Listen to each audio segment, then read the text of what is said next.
just couldn't get the ingredients. They weren't easily acceptable to make this margarine. But throughout the war period, they kept advertising and advertising and advertising Bluebonnet margarine, knowing that there was no margarine to sell. But as soon as the war was over and Bluebonnet was back on the shelves again, boom.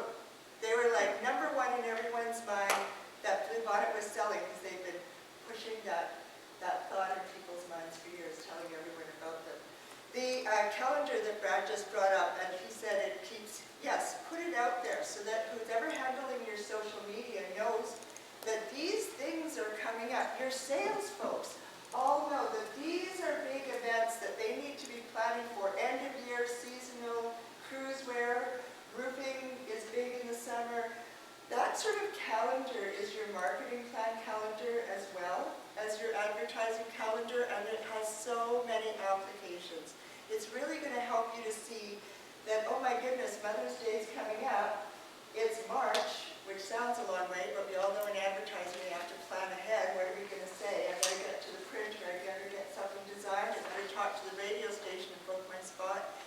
It helps us to keep focused on where we have to be instead of suddenly realizing 2 weeks before that we've got a big sale coming up and oops, we forgot to book the ad space.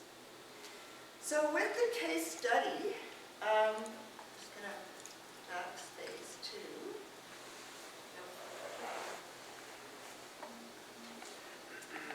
Where is my, okay. Here's my strategy. There it is.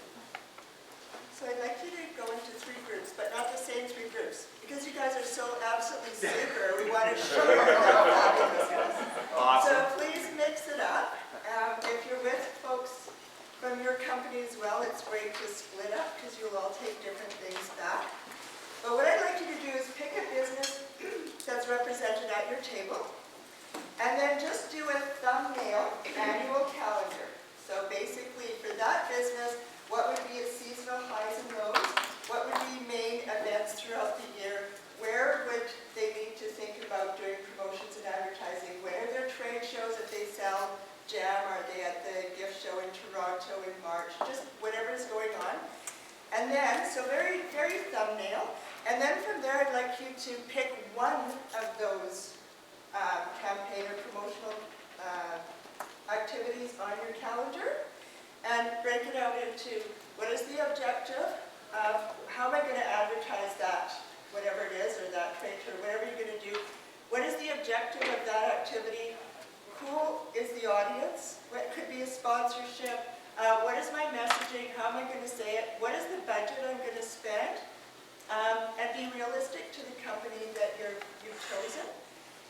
What platforms are I going to use to deliver it? So you might have your main platforms of radio and newspaper or something, but then you might also say, I'm backing that up with some social media on these platforms, and I'm doing direct mail to my customers to say I'm going to be at this trade show, whatever it might be. And then how are you going to measure that? So what are you going to use to evaluate the return on investment? Is that pretty, are we clear? Is that pretty clear? Straightforward? Okay, I'm going to give you, I just want to do a quick time check. It's 5 after 9, so how much time do you want to give okay, the table? so maybe 15 minutes I'll call and see where you're at, if you need another 5 minutes. And then if each, so you're going to pick a scribe at each table. You're going to pick the presenter at each table and the company that you're doing this for, the business. And then the presenter will just give like 2 or 3 minutes of presenting your application. So is that okay? That sounds good. Okay, awesome. Awesome. Somebody over there, guys. How are you? Bad. I'm starting too early. You're advertising. I need to come over here. Yeah. Everybody